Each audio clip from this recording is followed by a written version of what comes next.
Okay, here we have a 3VZE head off of the 3.0 Toyota engine where I was leaking combustion gases from the number 5 cylinder, that's this one, it's the rear one on the passenger side, into the coolant system. I'd replaced this head gasket about 25,000 miles ago, so I was thinking, man, I should have done that. I tried that Barnes X stuff and it helped a little bit, but it sure didn't fix it. I'm thinking it's leaking right here, which is at the bottom.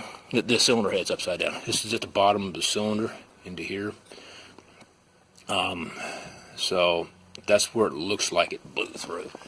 I already pulled the head gasket off, but there's some separation here in the gasket material, the metal from the gasket material. But anyway, it looks like the head gasket just failed at the bottom.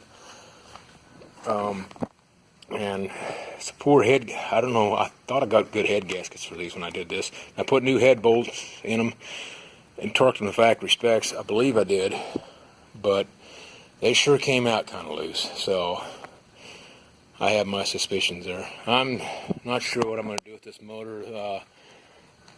The other 6 cylinders have some ring blow by, and the cross hatching is pretty well gone on these. So